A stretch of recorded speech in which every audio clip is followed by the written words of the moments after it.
Bismillahirrahmanirrahim. Alhamdulillahi rabbil alamin wa bihi nasta'in ala umuri dunya waddin. Wassalatu wassalamu ala rasuli rabbil alamin wa syafi'il muznibin nabiyyina wa habibina Muhammad ibn Abdullah wa ala alihi wa sahbihi wa man walah. Amma ba'du. Muslimin dan muslimat, para pelajar sekalian, sesi tanya jawab yang ke-38.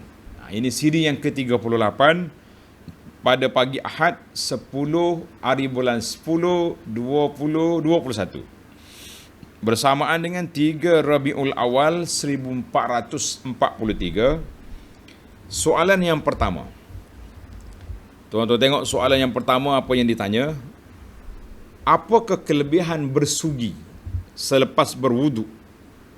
Adakah boleh dengan kayu sugi sahaja atau berus gigi juga dikira bersugi? Kita kata Alhamdulillah. Sugi masa berwuduk, masa kita ambil wuduk. Di antara sunnah Nabi SAW, kelebihan sugi panjang. Oleh kerana soalan kita banyak hari ini, saya nak ringkaskan. Nabi SAW bersabda, As-siwaku matharatun lil fami, mardatun lir rabbi. Bersiwak itu membersihkan mulut, mendapat keredaan Allah. Hadis ini dalam Sunan An-Nasa'i dengan sanad yang sahih. Maka sepakat para ulama dalam mazhab 4 bahawa as-siwak, siwak itu sunnah ketika berwuduk. Mana kita sama ada kita wuduk dulu ataupun kita siwak dulu, yang pentingnya masa yang sama. Ada ulama kata termasuk dalam sunat wuduk ke tidak? Yang pentingnya kita ambil bahawa sunat itu sunnah itu terlaksana apabila kita bersiwak. Soalan yang seterusnya tadi, dia kata siwak dengan kayu siwak ke saja? Kata di para ulama boleh semua. Semua perkara yang menyampaikan maksud. Maksud kita bersiwak itu nak hilangkan kotoran, sakit-sakit, baki-baki makanan yang ada celah gigi, ataupun orang panggil tahi gigi yang lekat kuning di gigi tu, dengan kayu sugi pun jadi, dengan berus gigi pun jadi. Jadi alhamdulillah. Cuma berus gigi ni payahlah sikit. Takkanlah kita nak bawa ubat gigi, nak bawa berus gigi dalam poket, tapi kalau bawa kayu sugi je senang. Duduk dalam poket boleh. Alhamdulillah. Baik, selesai soalan satu. Soalan yang kedua. Imam membaca surah panjang dalam solat. Apabila berwirid, dia tulis dengan ta, berwirid lain, wirid dengan dawarada, wirid. Wirid itu maknanya bacaan tetap. Waktu berwirid rengkah-rengkah je. Ayat kursi pun tak baca. Mana lebih utama sepatutnya? Jadi para jemaah sekalian, kita kena tengok. Bacaan dalam solat itu cerita lain. Wirid selepas solat satu lagi ibadat yang khusus. Maka di Malaysia ini menjadi satu adat istiadat. Budaya kita, imam akan zikir selepas solat. Bahkan siapa dia keluar sebelum habis zikir akan dipandang serong oleh masyarakat. Akan dipandang serong oleh masyarakat. Maka imam, tolonglah jaga sunnah Nabi SAW kepada para jemaah. Nabi sebut adalah hadis, dia kata al-imamu dhamin wal muazzinu mu'taman. Imam tu dhamin, penjamin. Mana nak jamin betul amalan anak-anak mukim dia, anak makmum dia. Muazzin, orang yang dipercayai sebab dia yang menetapkan masuk waktu solat. Ya Allah. Jadi imam kenalah ambil kira dengan suasana yang ada. Tak banyak pun. Tengok ni imam. Kalau siapa dia nak ambil risalah ini, ambil bagi kepada imam di kampung dia, ataupun nak ambil buku ni, zikir lepas solat ni, nak bagi kepada imam, saya bersedia untuk beri. Supaya imam kita ni bertanggungjawab baca zikir-zikir yang maksur dari Nabi SAW. Rugi tuan-tuan, kita buat amal yang kita reka sendiri, kemudian kita tempelkan kepada sunnah Nabi sallallahu alaihi wasallam. Yang sunnah sudah ada. Kenapa pergi cari yang pelik? Allah. Soalan yang ketiga, ini agak sensitif. Muslimat, muslimin, khususnya para suami, tolong dengar. Tolong dengar, kita semua ni suami. Ada suami, ada isteri. Hidup mesti harmoni. Dengar ni. Berdosakah seorang isteri yang hilang perasaan kasih terhadap suami? Allah sebut dalam ayat yang kita tadabbur tadi, wa ja'ala bainakum mawaddatan wa rahmah. Allah jadikan suami isteri itu berkasih sayang. Tiba-tiba hilang sudah kasih sayang. Kenapa puan tak sayang ke cik abang? Kenapa?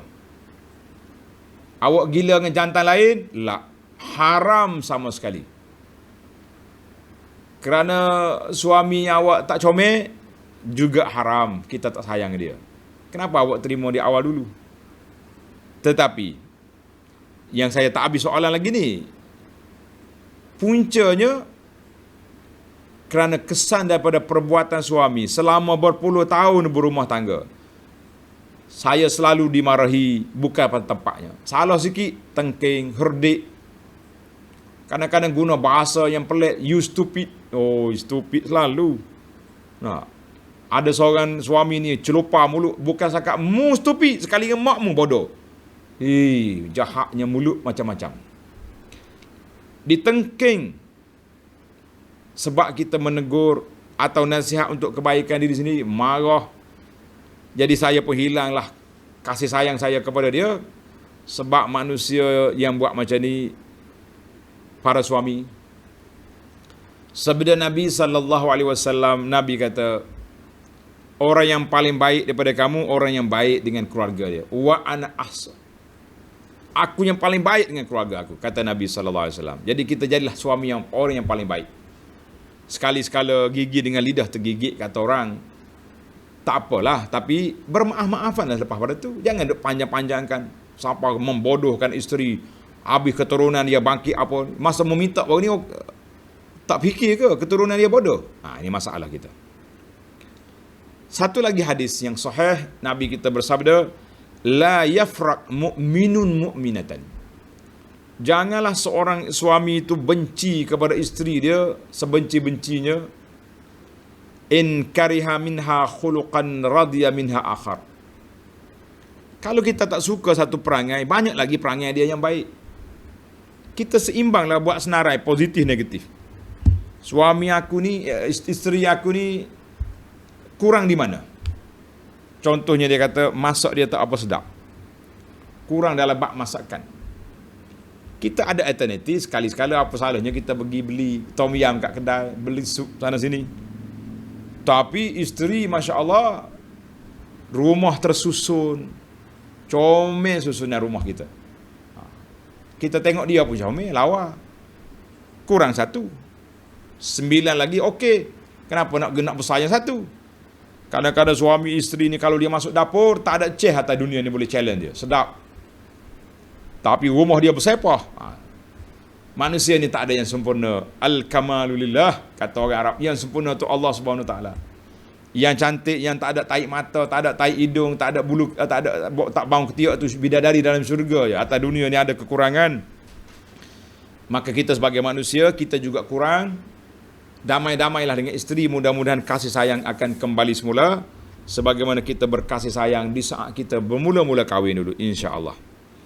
Jadi isteri pun cuba-cubalah teka balik hati suami, mudah-mudahan dia kembali semula, kasih sayang kita kembali semula, insya-Allah. Baik. Soalan yang keempat, ada satu tempat masjid ni mengkhususkan sah depan. Dia letak label khas, fulan 2-3 sah di hadapan. Allahu Akbar. 2-3 sah depan tu kosong. Tapi masalahnya, bila orang dah qamat, tempat tu tak ada kosong, dikerahnya orang belakang naik. Boleh ke ustaz macam ni punya perangai? Jawabnya tidak. Nabi SAW letak 2 kategori manusia yang dia panggil cuk tempat. Cuk kah? Orang panggil cuk tempat. Mana nak ambil khusus tempat. Yang pertama, orang datang awal ke masjid, dia duduk situ, letak sejadah dia, tiba-tiba dia emergency, kena keluar. Pergi tandah ke ada masyarakat. Orang ni tak apa. Dia keluar, dia masuk balik di tempat yang sama. Boleh duduk. Tapi kalau setakat nak booking tempat saja, ataupun dia ni jadi adat dia, tiang ni tak ada orang lain boleh duduk. Dia ada tak ada tak boleh. Lah, tak boleh. Sama juga dengan booking tempat yang kita sebut ni, jangan tuan-tuan. Sebab Nabi sebut mina munakhu man sabak. Nabi kata mina tu tempat orang yang pergi mula-mula ambil tempat. Sah awal ini bukan untuk orang tertentu. Sah awal ini untuk orang yang datang awal. Baik, kita punya protokol ada, Ustaz. Kita kan ada protokol. Orang-orang yang hebat-hebat, orang besar-besar boleh. Kita kata boleh, tapi letaklah di tempat yang sesuai. Tak payahlah sah depan. Memang dia orang datang awal, kita letak di tepi mana sudut-sudut masjid yang tepi ke belakang ke apa. Tak situ. Anda pun tengok di Masjid Nabi contohnya, ada dekat Khauf Habib Bakar, ada bilik khas itu. Bila datang tetamu dia ni, orang besar, dia masuk dalam tu. Tak mengganggu siapa-siapa. Sah depan untuk orang yang datang awal, bukan untuk orang yang dia punya tempat lah. Baru ni tularkan isu VIP ni. Kita tak suka dengan isu tu. Tetapi kecuali, ulama kata ada juga kecuali. Seperti Imam Nawawi kata, contohnya tempat ini khas untuk Bilal. Bilal kan dia azan dalam apa ni? Dalam bilik Bilal. Kalau dia tak tanda tepat, dia datang nanti kau tak ada tepat, tak akan Bilal lagi di ujung. Boleh. Ataupun tuan syekh yang akan kuliah, tempat dia duduk sini, tempat dia mengajar, tempat dia kuliah, orang ni boleh kita khususkan tempat. Sebab kalau tidak, dia kena kuliah di tangga masjid. Tapi untuk orang-orang lain yang tak ada kepentingan tadi, cuma kepentingan diri, kerana dia pangkat besar, maka AJK Masjid kena ubah tempat. Jangan duduk di sah depan. Awak ambil satu sudut lain di tepi-tepi. Boleh. Bolehlah mengambil kira kepentingan umum, kedudukan orang, tapi bukan di sah depan. Sah depan itu kita bagi peluang kepada orang yang nak pahala banyak, kau datang awal. Isu yang kelima, adakah kita bertanggungjawab untuk menjaga agama lain selain Islam? Minta pencerahan. Dalam Al-Quran Allah akan sebut inna dina indallahil Islam. Jawabnya kita tidak dipertanggungjawabkan untuk jaga agama lain, tidak. Cuma kalau ada orang agama lain dalam negara kita, kita kena ambil kira juga untuk dia. Di mana tempat kita benarkan untuk dia beribadat, duduk situ awak, jangan kacau. Jangan pula orang Islam pergi attack dia, pergi bom tempat ibadat dia lah. Cuma orang bukan Islam ni janganlah jumpa pokok besar, pergi pacak dia punya tokong situ, pergi pacak berhala dia situ, tengok-tengok ini tanah orang, ini tanah surau, ini tanah, habis tempat pokok jumpa, habis. Alasan dia dapat mimpi daripada dewa tu kena buat sini. Jangan. Negara ni ada undang-undang, negara ni ada peraturan, tak boleh kita macam tu. Maka bagi kita orang Islam, kita tidak ada nak jaga, bukan nak jaga ibadat dia, cuma kita kena jaga dari sudut keharmonian masyarakat. Dia tak boleh kacau masjid kita jangan kacau rumah dia. Tapi biar dia buat tempat ibadat tu mengikut SOP atas tanah yang dibenarkan oleh kerajaan. Tidak tepi masjid kita ni, kita duduk Allah Akbar sini, dia duduk yoyah sini lah. Biar jarak tu jauh. Dan mengikut dalam negara Islam, bangunan dia tak boleh tinggi daripada masjid. Adalah syarat-syarat lain. Mana bukan kerja kita duk jaga agama lain.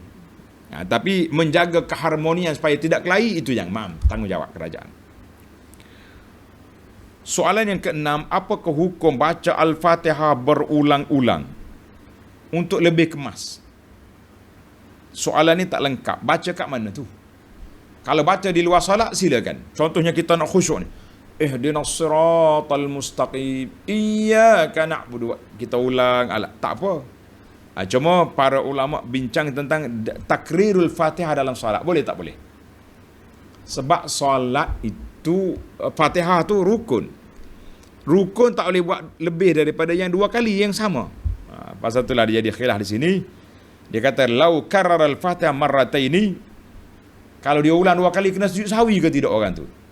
Khilaf situ. Ada mengatakan tak perlu sujud sebab berbeza di antara rukun qauli dengan rukun fi'li. Jadi jangan diulanglah Fatihah kecuali ayat tentu. Contohnya bila kita belajar tadabbur, kita nak minta Allah Taala bagi hidayah pada kita, kita boleh ulang situ. Ihdinas siratal mustaqim. Mana kita ulang ihdinas siratal mustaqim, biar dengan kita menjiwai itu boleh. Tapi ulang Fatihah satu lah. Baik. Yang ketujuh, apa perlu dilakukan bila terlupa rakaat sedangkan kita telah beri salam selepas tahiyat? Baru tu ingat, satu rakaat lagi tinggal. Macam mana kita nak buat? Adakah kita kena solat balik, ulang balik? Tak perlu ulang balik. Kalau kita yakin satu rakaat tertinggal, kita bangun, tambah satu rakaat. Allahu Akbar. Kita niat masuk balik solat. Kemudian selepas kita tasyahud, ikut dalam mazhab Syafi'i, kita bagi salam, kita bagi sujud sahwi 2 kali sujud. Sujud sahwi 2 kali sujud. Alhamdulillah, selamatlah kita. Sujud sahwi berapa kali? 2 kali sujud. Jadi kena buatlah. Jangan tak buat. Kalau tidak, kita jadi ulang balik sampai 4 kali solat. Kita lawan syaitan.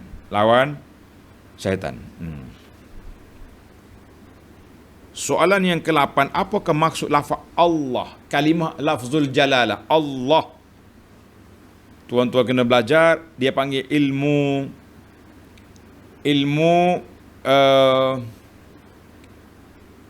Asmaul Husna. Kita ni Asmaul Husna asyik duk buat menyanyi je. Buat nasyid je. Huwallahul lazi la ilaha illahu. Tapi tak tahu makna. Rugi. Tuan-tuan apa? Kena belajar Asmaul Husna ni satu-satu nama. Menghayati nama-nama Allah Azza wa Jalla ini penting. Jadi kata di para ulama, makna lafzul jalalah itu ambil daripada perkataan al-uluhiyah wal-ilahiyah dengan makna al-ubudiyah, dengan makna al-hasyai ay abadahu. Maknanya asal kalimah Allah Subhanahu Wa Taala tu. Jadi kata Allah dengan makna ma'luh min ilahin. Allah ambil daripada ilah dengan makna ma'luh. Maknanya Allah ambil daripada kata ilah dengan makna yang disembah, yang dipuja, ma'bud. Gitu. Baik, saya ringkaslah. Kalau tuan-tuan nak panjang, tengok dalam kuliah saya pun ada. Dalam syarah kita kepada kita rukun iman, beriman kepada Allah. Kuliah lama tu. Boleh, tapi boleh tengok lagi insya-Allah. Ini di antara cita-cita senarai dalam hidup saya ni. Satu hari nanti kita nak kuliah kitab Asmaul Husna, walaupun cara ringkas, insya-Allah. Soalan yang ke-9, apakah perlu saya menutup aurat apabila bersenam bersama kaum perempuan yang bukan Islam? Soalan ini kita dah ulang beberapa kali tentang hukum aurat wanita Islam di hadapan non-muslimah. Orang bukan Islam. Apa dia? Jadi kalau mengikut dalam setengah ulama fiqh kata, aurat orang wanita Islam dengan bukan Islam ini iaitu yang boleh dilihat secara umum saja. Dia panggil thawbul mihnah. Macam kita duduk kat rumah lah, pakai t-shirt, pakai sakat lutut je, boleh lah setakat tu. Jadi dalam sukan kita tu, sukan jenis apa? Kalau kita sukan biasa dalam kawasan kelompok muslimat saja, pakai baju t-shirt je, tidak jadi masalah, insya-Allah. Tapi kalau pakai bikini sama dia tu mungkin agak berat sikit. Sama-sama dia, sama-sama perempuan, sama-sama wanita. Tapi dalam mazhab Hambali lebih luas. Dia kata min nisa. Nisa tu wanita tu perempuan lah. Jadi dia bagi dia wanita sama wanita sama level je dia punya aurat. Wallahu alam. Jadi kalau kita boleh tutup lebih banyak lagi baik. Tapi kalau kata ada masyakkah, duduk di satu hostel, satu asrama, kerja kursus sekali dengan orang bukan Islam, satu bilik, Takkanlah dalam rumah nak pakai tudung juga kan. Jadi kita ambillah kelonggaran pandangan-pandangan mazhab yang menyebut sedemikian, wallahu alam. Soalan yang ke-10, apakah makna hadis qudsi? Selalu saya dengar ustaz cakap hadis qudsi. Bagaimana dan kenapa? Kenapa hadis qudsi? Jawabnya, hadis ni macam-macam kategori. Al-hadisul qudsi, maksud dianya hadis ini daripada Allah Azza wa Jalla. Jadi ulama mengatakan hadis qudsi itu Nabi menerima wahyu daripada Allah Azza wa Jalla, maka dia pun cerita kepada kita qala Allah. Tapi wahyu ini bukan lafaz dia macam Quran, tidak. Dia beza hadis qudsi dengan Quran. Quran itu muta'abbadu bitilawati. Lafaz dia, makna dia datang daripada Allah Azza wa Jalla. Tapi hadis qudsi ni makna dia daripada Allah, tapi lafaz Nabi yang sebut. Kerana itu hadis qudsi kita boleh riwayat dengan makna. Quran la, mesti lafzan wa maknan, itu Quran. Jadi Nabi kita terima wahyu daripada Allah Azza wa Jalla, tapi dia bukan bentuk Quran, maka Nabi kita bersabda qala Allah. Allah Ta'ala berfirman. Jadi Nabi kata, tapi Allah Ta'ala berfirman. Itu dia panggil hadis qudsi. Jadi hadis ni banyak kategori. Tuan-tuan kena belajar juga ilmu hadis ni. Di saat hari ni nampaknya apabila timbul ada pendakwah yang mengatakan ilmu hadis ni ilmu zanni, boleh jadi perawi membohong sahabat-sahabat, Masya Allah, subur balik ajaran geng-geng ajaran sesat ni, bangkit semula, menyokong. Puak Syiah tulis dekat Facebook, sokong, betul, sahabat ni memang jahat. Syiah bukan sekat jahat, dia kata kafir sahabat. Bila kita lambung isu ni, dia panggil bola tanggung. Happy bawa dia. Geng anti hadis muncul balik. Macam-macam tulisan keluar hari ni, menyokong kenyataan Ustaz Fulan. Sebab apa? Sebab dia ada bola tanggung. Pasal itulah kita ni para asatizah bercakap mengikut disiplin ilmu.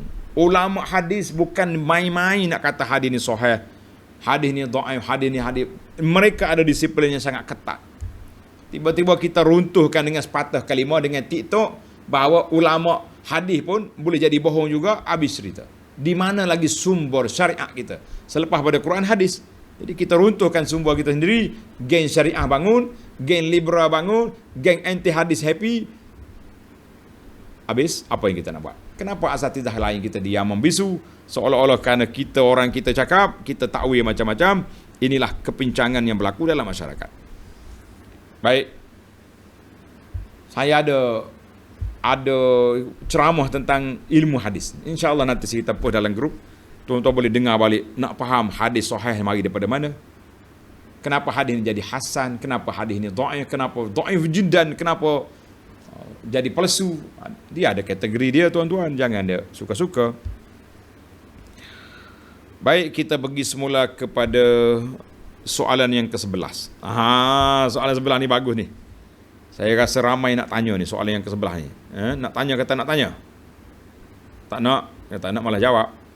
Soalan yang ke-11, bagaimana cara nak hilangkan mengantuk ketika baca Quran? Masya Allah. Dia kata apa? Saya baca Quran kejap je, habis satu muka, mengantuk lalu lena. Sudah dah lah. Tuan-tuan dan puan-puan, mengantuk mengantuk ketika majlis ilmu. Mengantuk ketika dalam kuliah. Baca Quran itu mari daripada syaitan. Tapi kalau waktu kita takut, waktu kita kemurungan, kita mengantuk oleh tidur, itu nikmat daripada Allah Azza wa Jalla. Ingat. Maka bila kita syaitan ni mari, syaitan memang tak suka. Dia tak suka dengan kita baca Quran, maka dia attack. Ada orang kata bila orang tu ada unsur hasad, ada sihir, dia pun tak mahu kita baca Quran juga. Ramai orang ni bila kena ruqyah, dia tidur lalu. Sebab syaitan tak mahu kita dengar Quran. Cuma bagaimana tip nak selesaikan masalah ini, saya bagi senarai pendek. Tuan-tuan tanda cepat. Tanda cepat. Dia kata bagaimana kita nak hilangkan perkara ini. Yang pertama, tuan-tuan tulis. Yang pertama, kita kena pilih waktu yang munasabah. Biasa kita mengantuk bila? Tengah hari. Kita baca petang. Dia ada waktu mengantuk ni. Pagi mengantuk. Baca. Tidur dulu. Bangun baca. Takkan mengantuk lagi. Kadang-kadang tak kena waktu. Ada juga. Saya baca malam, Ustaz. Habis kerja semua letih, simpan rumah siap, baru mak baca. Mengantuk sungguh lah. Jadi kena pilih waktu yang sesuai. Satu. Yang pertama, kena ambil wuduk dengan sempurna belum kita baca Quran. Yang ketiga, kita baca tadabbur. Tengok makna ayat, biar kita baca dengan zihin. Sekali dengan otak kita baca. Yang keempat, kena minta. Bila kita mengantuk, kita mula dengan auzubillah minasyaitan. Bila mari menguak yang mengantuk, auzubillah minasyaitan rajim. Sebab Nabi kata, at-tatha'ub minasyaitan. Menguak tu syaitan kacau kita. Nak suruh kita jadi malas. Yang kelima, kita kena ingat bahawa mengantuk itu diganggu gangguan syaitan. Yang keenam, mujahadatul nafsi. Kita cuba lawan syaitan. Nanti dia pergi, dia lari, kita boleh baca Quran. Yang ketujuh, kalau kita mengantuk duduk, kita bangun. Pegang Quran, berjalan. Dalam rumah kita pusing sana, pusing sini. Boleh jadi hilang mengantuk. Yang ke-9, cuba dengar bacaan orang lain. Kita buka Qari Syekh sedap, Syekh siapa? Syekh Hamdul Basit, Syekh Musyari, buka, kita pun ikut. Ikut baca sekali dia, pahala sama juga, insya-Allah. Yang ke-9, banyaklah tawakal kepada Allah Ta'ala, sentiasa minta doa, ya Allah, aku ni cinta kepada kitab-Mu, maka hilangkanlah pengantuk ini. Yang ke-10, kalau mengantuk sangat, tidur dulu, kemudian hilang mengantuk, bangun baca. Wallahu a'lam, itu dipanggil 10 tip hilang mengantuk ketika baca Quran. Baik, soalan yang ke-12. Sunnah ke baca surah Sajadah pagi Jumaat? Kita tengok imam-imam di masjid di surau semuanya pagi Jumaat baca surah ini. Jawab je na'am. Baca surah Sajadah dan surah Al-Ata 'alal insan pagi Jumaat, sabata fi zalika, tersebut dalam Sahih Muslim, hadis itu sahih, bahawa Nabi SAW baca 2 surah ini pada pagi Jumaat. Apa hikmat dia? Hikmat dianya kerana nak suruh kita ingat, refresh. Tiap pagi Jumaat kita baca tentang kiamat. Kenapa tak surah lain? Dan Nabi baca itu. Dan tuan-tuan kena ingat, bukan kerana nak sujud tilawah, kerana nak makna surah itu. Nak makna surah itu. Dia setengah orang ni salah faham. Dia kata pagi Jumaat ni kena sujud tilawah. Kalau imam besar tak datang, dia baca sikit, baca ni ayat ni, Iqra ni, wasjud waqtarib, sujud buat dia. Kata bukan itu. Dia bukan kerana sujud, kerana tilawah, kerana surah itu. Soalan yang ke-13, ni sensitif sikit. Saya nak jawab tak jawab je, tapi orang tanya kena jawab, tak baik tak jawab kan. Soalan, salah ke kita jual kek birthday, anniversary, minta pencerahan? Dia ni token kek. Ada orang kata sambut hari jadi ni bid'ah, mungkar, maksiat. Jadi kalau maksiat, saya jual kek pada orang maksiat, maksiatlah saya, macam mana? Penat ni. Macam mana saya nak jawab ni? Semua orang ambil hari jadi belaka ni, makan kek semua. Jadi betul lah, dalam masalah sambut hari jadi ni ada 2 pandangan ulama.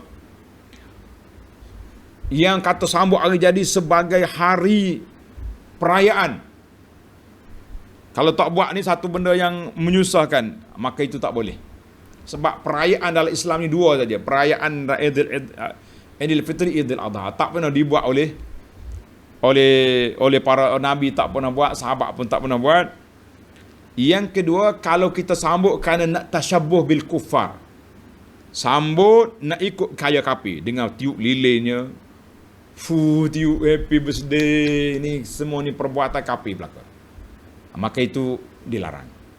Kata di para ulama. Tapi kalau sekadar nak makan kek je, tanda hari ni hari kelahiran budak ni, Panggil kawan dia makan kek bismillah. Sekadar suka-suka. Dan dia pun bukan kita kata satu perayaan keagamaan, dia hanya sekadar satu adat ya. Bukan satu majlis besar-besar parti happy lah. Kalau sekadar itu ada ulama mengatakan harus, tidak menjadi masalah. Cuma jadi masalah ni kalau berlebih-lebih sangat. Salah faham, ini satu perayaan. Lah, tak boleh. Tak boleh menambahkan perayaan yang tidak ada dalam Islam. Tapi sekadar nak makan kek, nak ingat kau hari ni, hari perkahwinan kita yang ke-20, yang ke-15, yang ke-5 tahun. Dan makan kek senyap-senyap dalam rumah kita tak apa. Tapi kalau makan kek suak-suak, ambil gambar ada Facebook, ini juga satu penekaru yang tidak dibuat oleh orang-orang dulu dan orang-orang yang ada maruah dirinya, duk main suak-suak, dakak suami pula, cik abangku. Lebih-lebih lagi para ustazah, pak imam, jangan buatlah benda tu, tak bagus. Jadi kesimpulannya, saya juga ambil tengok pandangan yang kedua lah, lebih ringan. Jadi kalau kita sekadar nak makan kek je, insya-Allah makanlah kek tu. Kebetulan kita pergi rumah kawan kita, dia beli kek belah hari jadi anak dia, makan. Dia makan je lah. Dia kata, makan tak boleh makan. Nyanyi kita. Baiklah. Tak ada masalahnya, ada khilaf. Yang terbaiknya, jangan sambut. Habis cerita. Sesar daripada segala masalah. Nak makan kek, ada beli kek makan. Bukan sambut ni, makan kek. Yang ke-14, saya nak tanya, kalau kita infak, kita sebut untuk ibu bapa, datuk nenek, adik-beradik, sebut ramai, boleh tak boleh? Boleh. Pahala itu sampai kepada semua orang yang kita sebut. Cuma, kita bagi 100, kita sebut 100 orang.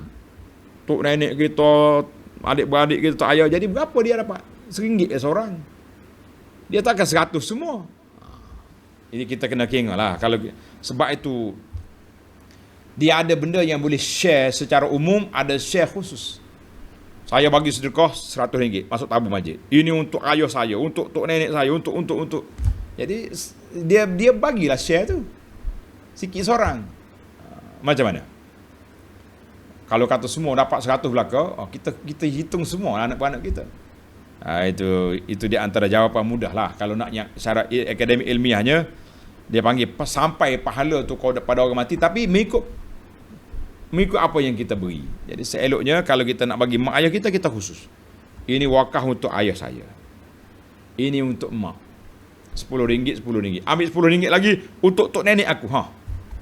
Boleh ya macam tu. Sedekah banyak-banyak. Sebab itulah kita sekarang ni, baru ni orang tanya sedekah tentang hadiah ni. Sedekah Al-Fatihah ke Nabi kan, anda dah jawab. Para ulama kata jangan buat Imam Nawawi kata, tapi ada orang jawab balik. Dia keluar satu tulisan, ulama mutaakhir Syafi'iyah membenarkan. Kata kenapa sebut mutaakhir ni, sebut yang awal Syafi'iyah tu. Ada tak ada? Dia tak sebut, patut sebutlah. Ulama-ulama awal tu tak ada main sedekah-sedekah pahala ke Nabi ni. Yang kedia ni ada istihsan. Kita kata jujurlah kita dengan ilmu kita kepada para jemaah. Soalan yang ke-15, khutbah Jumaat. Khatib baca khutbah. Bolehkah kami di rumah yang ikut live siaran ni aminkan doa, kata muslimat. Kata muslimi musim PKP. Jawabnya kata di para ulama, khutbah doa Masjid Haram musim Ramadan live tu, waktu live tu kita boleh amin. Sebab masa tu sama. Dia baca, kita amin. Boleh. Tapi kalau tengok rakaman, nak amin biasalah, naluri kita bila tengok orang doa kita kata amin, tapi dia tak jadi macam live. Jadi waktu live tu boleh kita aminkan, tetapi kalau sudah rakaman tidak boleh. Baru ni ustaz kata tak boleh Zoom group. Kita kata ibadat tak payah Zoom, tak payah group. Ini kita nak doa orang. Kebetulan kita buka TV, masjid negara, masjid besar, imam dia sedang berdoa khutbah, boleh je kita amin ketika itu. Tapi bukan kita qasdan nak berkumpul macam grup-grup yang dibuat pagi-pagi tu. Lah, itu lain. Jadi ibadat pagi ni, khususnya ibadat malam, biarlah menjadi rahsia di antara kita dengan Allah. Tak payah kita masuk dalam Zoom, duk tunjuk pada kawan-kawan. Itu semua tu suka-suka dengan kawan-kawan. Biarlah kita ada rahsia dengan Allah. Soalan yang ke-16, sekarang masjid sudah dibuka. Majlis ilmu dah mula. Boleh tak kita ikut FB, YouTube saja? Tapi kalau hadir masjid lagi afdal ke macam mana? Naam. Mazhab kita jamak. Tuan-tuan kena pergi masjid. Solat subuh bersama imam di masjid. Lepas solat kalau ada kuliah duduk. Oh, tapi saya nak dengar ni, mengajian tafsir kita ni. Tak salah. Kita buka alat kita masuk dalam telinga. Sebelah ni kita dengar tafsir. Abu Anas sebelah ni kita dengar ayat masjid. Mana ada dua hati dalam seorang manusia? Dengar salah satu. Tapi duduk dalam majlis itu juga. Majlis ilmu itu juga. Mana malaikat akan datang juga. Dan pahala i'tikaf juga berlaku. Pahala tunggu duha juga berlaku. Jadi jamak al-jam'u, kata ulama, kalau boleh jamak lebih baik daripada kita pilih satu. Wallahu a'lam. Saya tak pergi masjid ustaz sebab nak follow kuliah subuh. Rugi tuan-tuan, pergi masjid. Kalau tuan-tuan boleh ikut kuliah di masjid, ikut. Ini kita ada rakaman. Nanti balik ikutlah. Tak syok lah, dia kata tak selari. Pilihlah yang mana yang terbaik untuk kita, insya-Allah. Soalan yang ke-17, ganjaran ke masjid melalui setiap langkah kaki. Saya faham dah, setiap langkah kita pergi masjid boleh pahala. Balik boleh tak boleh? Naam. Tapi kena ikut SOP lah, kita pergi tu balik pun sama juga. Boleh pahala juga sampai ke rumah. Dalilnya hadis Nabi SAW daripada Ubay bin Ka'ab radhiyallahu anhu, qala kana rajul, rumah dia ni jauh daripada masjid. Rumah orang ni jauh. Maka orang tanya dia, "Tuan, kenapa tak beli donkey naik?" Dia kata, "Aku nak jalan kaki sebab pahala pergi." Inni uridu an yaktuba li mamsyaya ilal masjid wa ruju'i. Aku harapkan Allah SWT beri pahala aku pergi, beri pahala aku balik. Bila dia jawab macam tu, Nabi kita respon. Nabi kita salah bersabda, qad jama'allahu laka dzalika kullu. Allah Taala kumpulkan semua pahalamu. Pergi dengan balik dapat. Jadi kata di para ulama hadis, faz-zahir hadza sawab al-azim min ar-rabbil karim isbatul ajri fil khuta wa fil ruju'. Jadi hadis ini menunjukkan dua-dua dapat. Pergi boleh, balik pun boleh juga. Alhamdulillah. Tuan-tuan pergilah masjid, jangan bimbang. Pergi boleh, balik pun boleh. Sebab tu dia kena ada SOP dia. Nak turun daripada rumah, kita kena ada wuduk siap. Dalam perjalanan jangan duduk patah tangan. Jangan duduk mengumpat orang, jangan duduk isap rokok. Pergi masjid straight, balik sampai rumah. Maka semua perjalanan kita keluar rumah ke rumah itu semuanya berpahala solat. Alhamdulillah, besarnya pahala orang ikut SOP ni. Soalan yang ke-18, saya dapat anak laki-laki, nak namakan dengan nama sahabat Amru Al-As. Ambil sebutir nama. Amru tu nama dia, Al-As nama ayah dia, tapi saya nak kembar belakang Amrul As. Macam Maryah Qibtiyah. Maryah tu nama dia, Qibti nama kabilah. Jadi jawab dianya, tuan-tuan, kita kena belajar ilmu nama. Ilmu nama ni kena belajar. Dia panggil tasmiyatul maulud, kita kena belajar ilmu nak buat nama. Nama orang soleh elok kita ambil macam Amru nama, tapi Al-As asal ambil lah. Asin, makna apa Asin? Makna derhaka Asin. Jadi kita ni nak ambil nama dia je, nama Amru, Umar, Amir, boleh. Atau sudah campur-campur. Melayu ni suka jadi gaul belakang nama orang. Adalah panduan memilih nama ni, tapi saya tengok jam kita sudah terlewat. Nanti kita buat lain lah cara-cara memilih nama deh. Ni saya nak jawab semua ni untuk 2 hari 1 hari. Soalan yang ke-18, adakah sedekah kepada jemaah masjid dan sedekah kepada non-muslim dengan harapan dia lihat sudut posisi Islam itu mana lebih afdal? Sedekah ke orang masjid yang miskin atau sedekah ke orang kafir? Jawabnya dua-dua kena bagi. Orang masjid lagi utama, tapi orang kafir pun boleh juga. Sebab itulah ulama berbeza pandangan tentang sedekah sunat kepada orang kafir, kita boleh pahala ke tidak. Jadi ada kata boleh pahala sekiranya kita kafir itu bukan kafir harbi. Sebab itulah NGO ni kalau nak bagi benda tak payah pilih-pilih orang, pergilah orang kafir Islam. Lebih-lebih lagi kalau kita mengharapkan dia masuk Islam. Tapi jangan kata saya ni tak sedekah dah, kalau Islam pakai sedekah ke non muslim sajalah. Kita untuk nak take dia miskin, dia perlu bantuan, kita pergi. Mudah-mudahan dengan kebaikan kita tu terbuka hati dia untuk terima Islam. Insya-Allah. Boleh. Jadi di sini para ulama berbeza pandangan tentang sedekah kepada orang kafir itu boleh ke tak boleh. Jawab dianya boleh. Ulama Hambali masyhur dalam mazhab Syafi'i kata ya juzu, kita sedekah sunat, bukan sedekah wajib lah, bukan zakat, beri kepada orang kafir. Yang ke-19, bolehkah kita berwuduk dengan air yang kita simpan lama dalam tong? Dalam tong air itu kita simpan, tiba-tiba tak ada air. Kita kan negeri kita ni banyak, sering kali lah, kadang-kadang pecah enjin dia, putus, paip pecah, enjin rusak, berlaku. Dia berlaku, kita akan carilah air tu. Air dalam tong ni lama kita tak guna, kita simpan. Boleh tak boleh? Jawabnya 3 syarat air tak boleh jadi mutlak. Yang pertama, berubah warna dia, berubah rasa dia, berubah bau dia. Tapi kalau duduk dalam tong tu tak ada ubah apa-apa, guna, tak ada masalah. Yang ke-20, orang kata, sedap juga soalan ni. Orang kata, kalau nak ingat surah yang kita hafal, kita kena baca dalam solat. Bolehkah kita baca surah yang kita baru hafal separuh? Contohnya kita baru hafal surah Sabbihisma Rabbikal A'la, separuh. Kita nak ulang dalam solat, boleh. Tapi kena yakin betul-betul lah kita dah hafal 5 baris tu. Jangan duk main tergagak-gagak dalam solat, payah nak betul. Jadi kalau kita ulang kaji, ulang. Kita suruh isteri dengar, isteri suruh suami dengar, okey, steady. Kita pun dalam solat sunat kita baca lagi baik.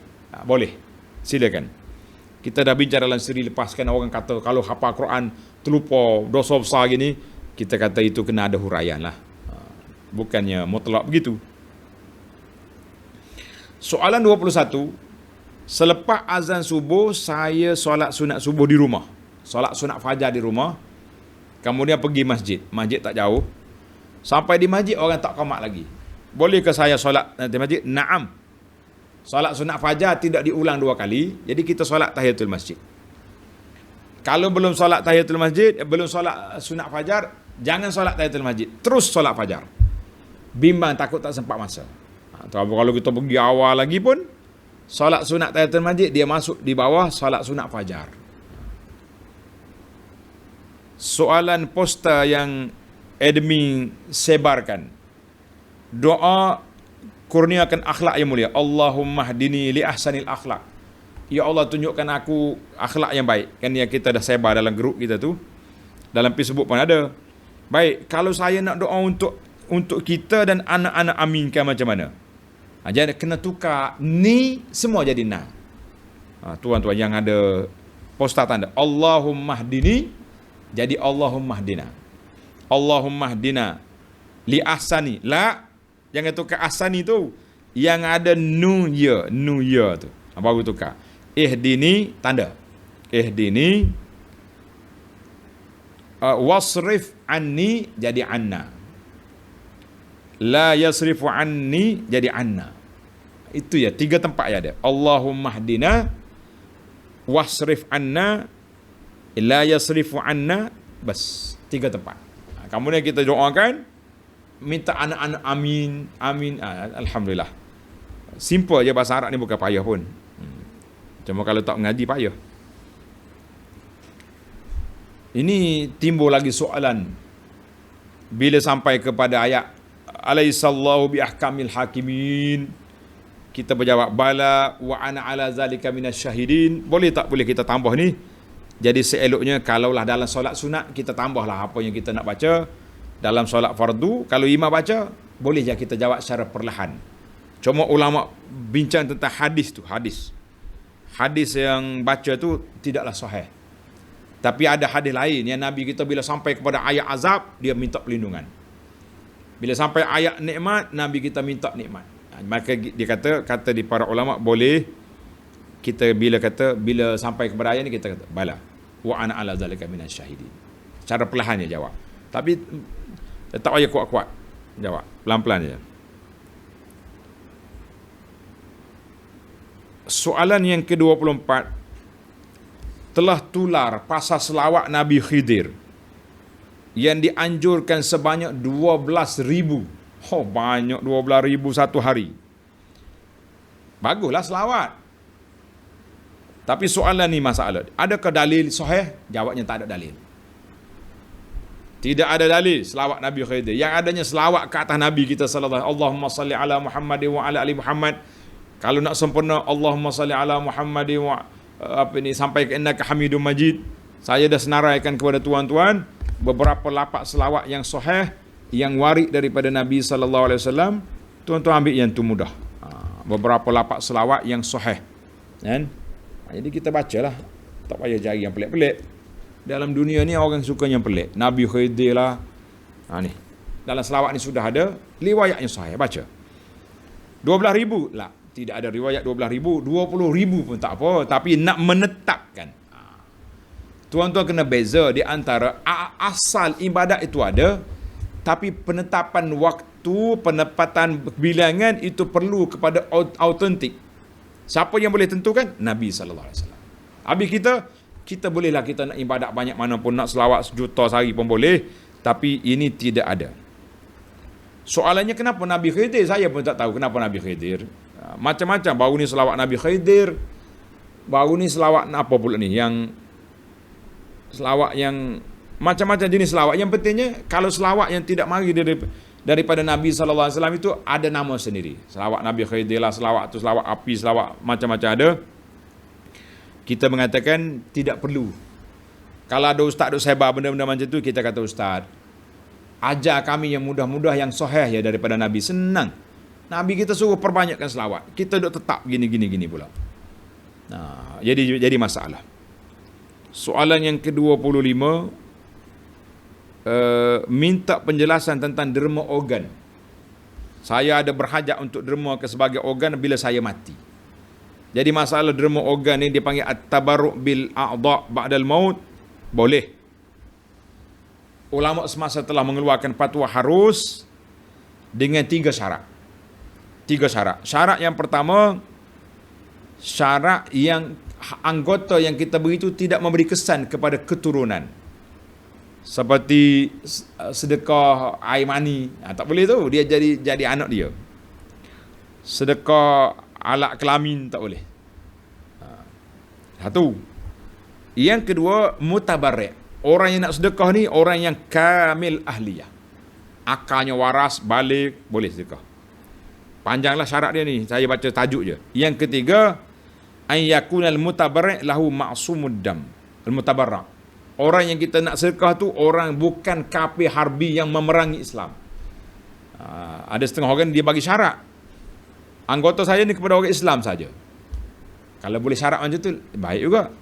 Tapi takut jadi resih pula dia kata orang Islam. Waktu dia nak ambil hak kafir, dia tak ada syarat. Jadi ada katanya boleh tapi syaratnya jangan kafir harbi. Kalau kafir harbi tak boleh. Maknanya kita tak payah tulis syarat lah mesti orang Islam. Mudah-mudahan dengan dia dapat anggota kita, dia pun tahu, aku ni hidup balik, buah pinggang aku ni anggota orang Islam. Dia fikir nak masuk Islam. Wallahu alam dengan sebab buah pinggang kita. Wallahu alam. Soalan yang ke-26, saya berjamaah dengan suami. Selesai salam, terlihat suatu tapak kaki dia. Tapak kaki dia ada gam. Step up dia ni, stiker dia. Apa orang panggil? Saltik. Maknanya wuduk dia tadi tak sampai air. Macam mana? Salat dia tak sah. Dia memang si imam tadi kena ambil wuduk semula ataupun pergi basuh kaki je kalau tak lama sangat. Kalau lama wuduk tu kena ulang balik lah.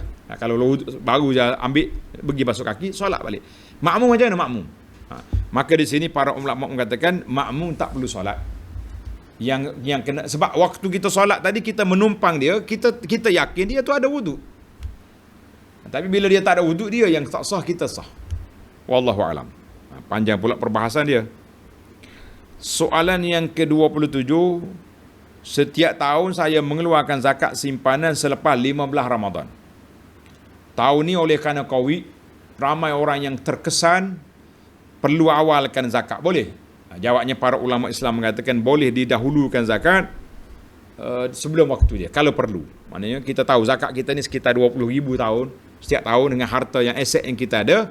Jadi bolehlah kita ambil 5,000 dulu bagi kepada orang miskin, kerana keperluan dia mendesak, nak tunggu Ramadan tu mati kering dia contohnya. Jadi boleh kita awalkan zakat. Wallahu alam. Boleh ke kita pejam mata waktu solat? Saya ikut kuliah semalam di kuliah Anak Kunci Surga. Tajuk kita semalam perkara makruh dalam solat, kan? Mana di antaranya tak boleh kita pejam dalam solat. Jadi kata di para ulama, makruh solat dengan pejam mata, makruh. Tetapi kalau sekiranya dia ada kalau juga. Contohnya Al-Imam Izzuddin bin Abdul Salam, ulama besar dalam mazhab Syafi'i, dalam fatwa dia kata, ya juzu indal hajah. Sekiranya kalau kita pejam mata, kita khusyuk, menimbulkan khusyuk, hilang dia punya area dunia ni. Jadi boleh kita pejam mata. Bismillah. Cuma ulama kata makruh tu kenapa? Bimbang. Kita solat ni mari ada orang yang tak betul berjalan, tiba-tiba pau nyepukul tak kepala kita duk solat. Lah. Jadi kesimpulannya, kalau saja-saja nak pejam mata makruh. Tapi kalau sekiranya kita dengan kita pejam mata menimbulkan khusyuk, itu boleh. Wallahu alam. Soalan yang ke-29, benarkah ada hadis yang mengatakan bahawa orang yang sudah berusia 80 tahun dosanya telah diampunkan? Ya, ada hadis. Dengar hadis ni. Hadis ni panjang dari Anas. Dia kata apa ni hadis ni? Hadisnya panjang daripada Anas bin Malik. Apabila seorang tu, nak baca ke hadis ni, panjang doa ni, kan? Apabila seorang itu sampai umur 40 tahun, maka hilang daripadanya 3 penyakit. Penyakit gila, penyakit kusta, penyakit kulit, penyakit bala hilang. Bila umur dia 50 tahun, Allah Ta'ala permudahkan hisab dia. Bila umur 60, Allah Ta'ala beri rezeki dia balik kepada Allah Ta'ala, taubat. 70 tahun dia bagi umur pula, Allah Ta'ala sayang kepada dia. 80 tahun, Allah Ta'ala maafkan dosa dia. 90 tahun lagi ada ni, diampunkan dosa lepas dosa kemudian. Jadi hadis ini ada tapi tidak sahih. Abu Ya'la kata tak sahih. Ibnul Jauzi masukkan hadis dalam hadis maudhu'at, hadis palsu dia. Asy-Syaukani juga kata hadis ini tidak sahih. Syekh Syu'aib Al-Arnaud kata hadis isnaduhu dha'ifun jiddan, terlalu lemah, maknanya hadis ini tidak sahih. Yang sahihnya ada, Allah SWT bagi keuzuran umur ni setakat umur 60 tahun. Mana 60 tahun kalau dia lara tu logik lah muda. Bila sampai 60 masih lara, berat dia punya hukuman. Itu ada. Jangan kita terbalik pula. Ini umur 60 tu jadi lepaskan dosa-dosa. Apa pula 70 tahun lara lagi? Kenapa sampai 90 tahun masih lagi berebut dunia? Lah. Jadi hadis ni kesimpulannya tidak sahih. Ada hadis tapi tidak sahih. Ini pentingnya kita belajar ilmu hadis ni. Cuma para jemaah sekalian, banyaklah ulama hadis kata, Ibnu Katsir kata gharibun jiddan fihi nakarah syadid, melafak dia pelik, macam-macam lah. Yang pentingnya hadis ni tidak sahih, jangan disebarkan. Sebab itulah kita penting sangat belajar ilmu hadis ni. Setengah orang ni dia nak runtuhkan disiplin ilmu hadis, sebab hadis dia mari daripada mimpi direct kepada Nabi. Itu masalah. Baiklah.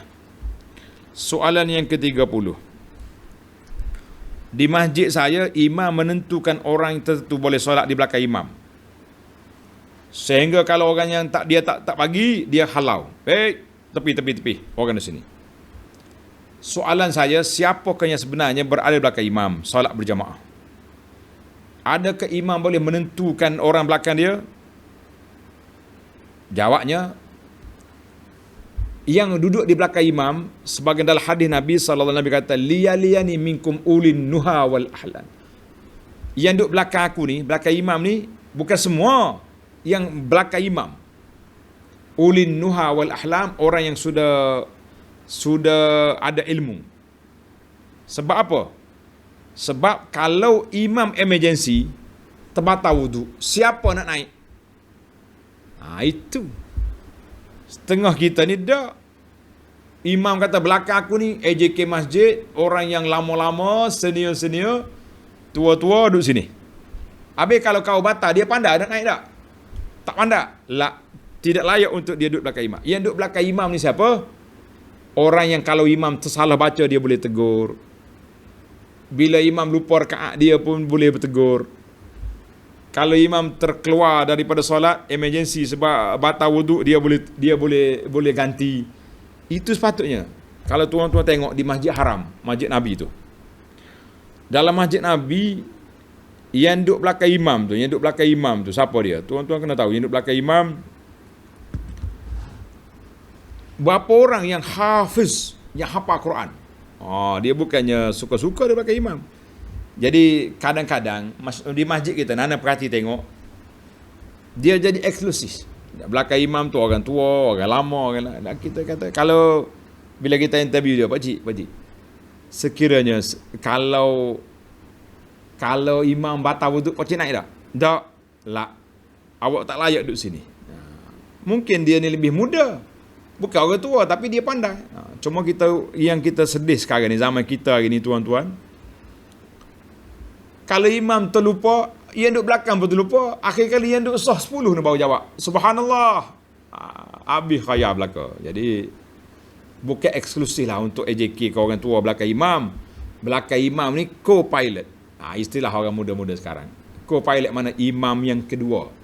Imam muda, Bilal, yang boleh ganti imam duduk belakang. Soalan yang ke-31. Lebih kota. Kita nak 30 je. Pasal masa ada. Saya jawab ringkas-ringkas ni untung ni. Kita boleh jawab banyak. Dia kata, kawan saya seorang pakar saraf. Suami dia meninggal dunia, maka dia beriddah sekarang ni. Ada seorang anak muda laki-laki umur 23 tahun sakit saraf, nak perlukan khidmat. Bolehkah dia pergi mengurut? Tak boleh laki-laki urut perempuan urut laki-laki, tidak boleh. Doktor lah, dia bukan urut. Dia test kita pun, kadang-kadang dia tak sentuh pun kita. Dia ada alat teleskop dia tu. Check. Ini urut ni. Lebih bagi saraf tu semua tepat nak apa. Tapi pakar saraf ni monopause, tidak ada monopause, tak monopause. Monopause tu dalam masalah aurat mungkin ada lega sikit. Tapi masalah sentuhan tu tidak boleh. Jadi pergi carilah pakar-pakarnya laki-laki. Laki-laki sama laki-laki tidak boleh urut silang jantina, no, tidak boleh. Jangan duk main kacau. Dia kadang-kadang syaitan dia mari bijak. Orang tua monopause dah ni, monopause lama-lama kahwin pula. Ada juga macam tu. Baik, soalan yang ke-32. Boleh tak ceritakan tentang susunan solat qiyamul lail? Simple je tu. Qiyamul lail ni bermula daripada selepas kita solat Isya berjamaah atau tak berjamaah, kemudian kita solat ba'diyah Isya. 2 rakaat ke 4 rakaat ikut. Break. Bermulalah solat qiyamul lail. Pada ketika itu awak dah boleh solat witir pun boleh, tapi tartibnya kita mula solat qiyamul lail ni malam. Bangun tahajud, solat qiyamul lail, solat tahajud, kemudian di akhir malam kita solat witir. Itu dia punya tartib. Tapi kalau kita tak mampu, kita nak solat awal qiyamul lail boleh? Boleh. Nak solat witir awal boleh? Boleh. Solat witir belum tidur boleh. Solat tidur di akhir tidur boleh. Tapi tartibnya macam itulah. Eloknya kita solat biasa dulu, kemudian tidur, selepas tidur solat tahajud, kemudian Dia kata solat apa yang boleh? Semua solat boleh lah. Nak solat hajat boleh, solat taubat boleh, solat tu boleh. Setengah ulama mengatakan solat apa ni, tasbih diterima hadisnya pun boleh. Silakanlah. Tapi bukan berjamaah, solat seorang-seorang, fardi. Soalan yang ke-30 berapa? 32. Tuan-tuan buatlah berapa nombor ni sebab ni ekstra dan ni tambahan. Kenapa tak boleh patah-patah tangan? Menarik soalan dia kata. Tadi ustaz cakap tak boleh main tangan ni. Sebab dia panggil abas. Orang yang khusyuk tak main-main macam ni. Dia nak tahu kita ni khusyuk. Jari kita ni bukan dipatahkan, tapi jari kita ni kita tasbih. Kita keluar daripada rumah, kita baca doa keluar rumah kita. Subhanallah, alhamdulillah, Allahu akbar sampai masjid. Duduk di masjid pun balik. Nabi kita ada. Adalah hadis larangan daripada mematahkan tangan. Soalan seterusnya, ibu ayah dah meninggal dunia, ada tinggal puasa. Boleh ke anaknya qada puasa dalam masa puasa sunat? Mana boleh? Tak boleh nak twin kembar. Awak nak qada tak boleh kembar dengan yang lain. Tu ada orang kata boleh kembar dengan puasa 6. Kita memilih pandangan yang qada tu dia wajib. Dia tak boleh masuk yang lain. Kalau kebetulan kita qada hari Isnin tu masuk di bawah itu saja.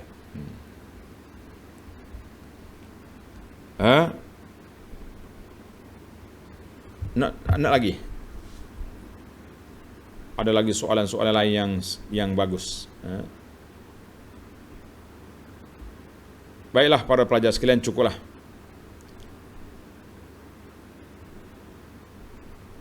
Oh, soalan ni agak sedih ni.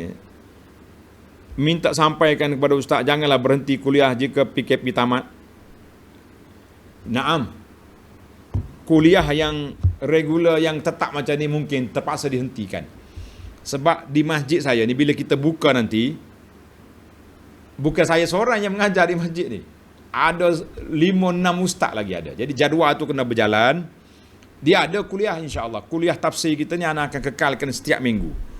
Mungkin pagi Jumaat, pagi Sabtu kita akan kekalkan. Pagi yang waktu hari kerja tak boleh lah sebab kita nak kerja, nak masuk pejabat. Jadi insya-Allah tuan-tuan dan puan-puan, majlis ilmu kita ni tidak putus. Saya sangat gembira lah kerana pelajar-pelajar kita ni alhamdulillah nampak semangat untuk belajar insya-Allah. Baik, kita berhenti setakat tu dulu. 30 soalan lebih dapat dijawab secara ringkas-ringkas. Mudah-mudahan jawapan saya itu betul. Kalau ada yang salah, tuan-tuan tegur. InsyaAllah pada sidang akan datang kita akan tarik balik, kita akan perbetulkan. Saya pun bukannya mufti nak jawab semua soalan, bukan orang alim, cuma sekadar mencari jawapan kepada tuan-tuan dan puan-puan. Yang baik itu daripada Allah, yang lemah itu daripada Abu Anas. Kita akhiri dengan tasbih kafarah. Subhanakallahumma bihamdika asyhadu an la ilaha illa anta astaghfiruka wa atubu ilaik. Wa sallallahu ala nabiyyina Muhammad wa ala alihi wa sahbihi ajma'in. Walhamdulillahi rabbil alamin. Wassalamualaikum warahmatullahi wabarakatuh.